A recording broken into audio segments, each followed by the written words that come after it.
ಬರಪ್ಪ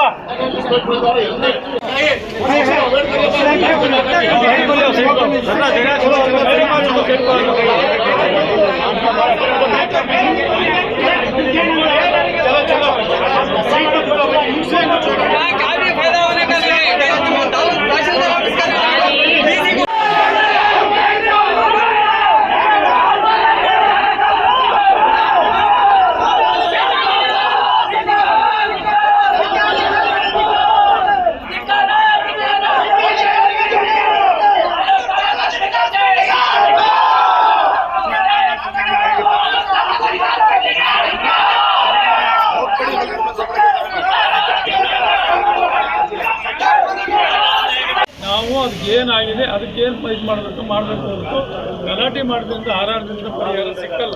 ಪರಿಹಾರ ಸಿಕ್ಕಬೇಕು ಅಂದ್ರೆ ನಾವು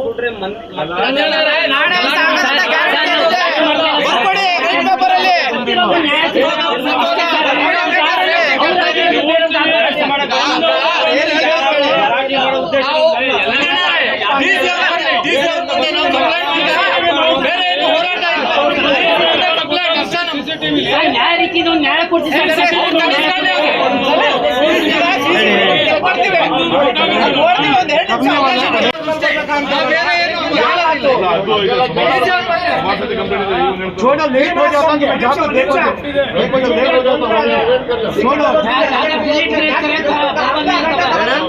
ಮೇಲೆ ನಮ್ಮ ಆಸ್ಪತ್ರೆ ಇಲ್ಲಿ ಬಂದಂತ ವೈದ್ಯಾಧಿಕಾರಿಗಳು ನಡ್ಕೊಂಡಂತ ನಡವಳಿಕೆ ನಾವೆಲ್ಲ ಸೈಡ್ನಿಂದ ಸಮಾಧಾನವಾಗಿದ್ದೀವಿ.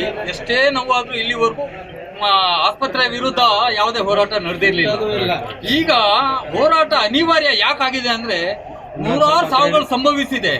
ಇವ್ರು ಮಾಡೋ ಈ ಉಪಚಾರ ಸಾಕಷ್ಟು ತೃಪ್ತಿ ಕೊಡ್ತಾ ಇಲ್ಲ. ಇನ್ನ ನಿನ್ನೆ ರಾತ್ರಿ 12 ಗಂಟೆಗೆ ಒಬ್ಬರಿಗೆ ಎದೆ ನೋವು ಅಂತ ಅಂದ್ಬಿಟ್ಟು ಬಂದ್ರೆ ಅರ್ಧ ಗಂಟೆ ಸಮಯ ಬಾಗಿಲು ತಟ್ಟಿದ್ರು ಬಾಗಿಲನ್ನ ತೆರೀದೇನೆ ಇರಲಿಲ್ಲ. ಆ ಕಾರಣಕ್ಕೆ ಅವ್ರು ಏನು ಮಾಡಿದ್ದಾರೆ, ನನಗೇನೋ ಗ್ಯಾಸ್ಟ್ರಿಕ್ ಇರ್ಬೋದು ಅಂತ ಹೋಗಿ ಮನೆಗೆ ಮಲಗಿದ್ದಾರೆ. 1 ಗಂಟೆ ನಂತರ ಅವ್ರ ಪ್ರಾಣ ಹೊರಟೋಗಿದೆ. ಇವರು ಬಾಗಿಲು ತೆಗೆದು ತಕ್ಷಣ ಒಂದು ಉಪಚಾರ ಮಾಡಿ ಇವರಿಗೆ ಹಾರ್ಟ್ ಪ್ರಾಬ್ಲಮ್ ಇದೆ ಅಂತ ಹೇಳಿರ್ತಿದ್ರೆ ಅವನು ಯಾವುದೋ ಒಂದು ಮೇಲಾಸ್ಪತ್ರೆಗೆ ಹೋಗಿ ಅವನು ಚಿಕಿತ್ಸೆ ಪಡೆದು ಏನೋ ಒಂದು ಆಗ್ತಿದ್ದ. ಅದು ಬೇರೆ, ದೈವಿಚ್ಛೆ ಏನಿತ್ತು ಅದಾಗಿದೆ. ಆದರೆ ನಾವಿವತ್ತು ಕೇಳ್ತಿರೋದೇನಂದ್ರೆ ಇಲ್ಲಿವರೆಗೂ ನಾವು ಅನುಭವಿಸಿದ್ವಲ್ಲ ನಾವು, ಇನ್ನು ಮುಂದೆ ಆಗಬಾರ್ದು ಅಂತ ಯಾರು ಇದಕ್ಕೆ ಕಾರಣಕರ್ತರಾಗಿದ್ದಾರೆ ಅವರ ಕೆಲಸನ ರದ್ದು ಮಾಡಿ ಅವರಿಗೆ ಬೇರೆ ನನ್ನಂತೆ ಬಂದು ಸಮಾಜದಲ್ಲಿ ದುಡಿಯಲಿ. ನಾನು ಕಡಲೆಕಾಯಿ ಮಾಡ್ತೀನಿ, ನಾನು ಹಲಸಿನ ತೊಳೆ ಮಾಡ್ತೀನಿ, ಅವನು ಮಾಡಲಿ. ಅವನಿಗೆ ನೋವು ಗೊತ್ತಾಗಬೇಕು, ಬಡವನ ಪರಿಸ್ಥಿತಿ ಏನು ಅಂತ ಅವನಿಗೆ ಗೊತ್ತಾಗಬೇಕು. ಅವನ ಕೆಲಸ ತೆಗೆದಾಕ್ಬೇಕು. ಬೇರೆ ಈಗ ಕಾಯ್ತಿದ್ದಾರಲ್ಲ, ಡಿಗ್ರಿ ತಗೊಂಡು ಮನೆಯಲ್ಲಿ ಕೂತ್ಕೊಂಡು ಕಾಯ್ತಿದ್ದಾರಲ್ಲ ನಮಗೆಲ್ಲ ನೌಕರಿ ಇಲ್ಲ ಅಂತ, ಅವ್ರಿಗೆ ಅನುಕೂಲ ಆಗಲಿ, ಇವ್ರನ್ನ ನೌಕರಿಯಿಂದ ವಜಾ ಮಾಡಲಿ ಅನ್ನೋ ಅಳಲು ನಮ್ಮದು. ಅಧ್ಯಕ್ಷವಾಗಿರೋದ್ರಿಂದ ಸರಿಯಾದ ಮಾಹಿತಿ ಜನಗಳಿಗೆ ಸಿಗಲ್ಲ. ಇಲ್ಲಿ ಬಂದಂಥ ಸಂದರ್ಭದಲ್ಲಿ ಅವ್ರಿಗೆ ಪ್ರಥಮ ಚಿಕಿತ್ಸೆ ಕೊಟ್ಟು ECG ಏನಾದರೂ ಮಾಡಿ ನಿಮಗೆ ಉನ್ನತ ಚಿಕಿತ್ಸೆ ಬೇಕು ಅಂತ ಹಾಸನಿಗೆ ಕಳಿಸಿದ್ರೆ ಅವ್ರು ಬಹುಶಃ ಬದುಕ್ತಾ ಇದ್ರು.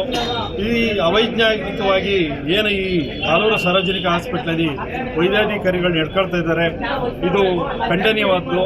ವಿಶೇಷವಾಗಿ ನೈಟು ಒಬ್ಬರು ಸರ್ಜನ್ ಇರಬೇಕು. ಈ ಕಣ್ಣಿನ ಡಾಕ್ಟ್ರು ಇಲ್ಲ ಮಕ್ಕಳು ತಜ್ಞರು ಯಾರನ್ನೋ ಒಬ್ಬರು ನೈಟ್ ಬಿಡ್ತಾರೆ, ಒಬ್ಬರು ಫಿಸಿಷಿಯನ್ ಇರೋ ಅಂಥ ಒಂದು ವ್ಯವಸ್ಥೆ ಮಾಡಬೇಕು.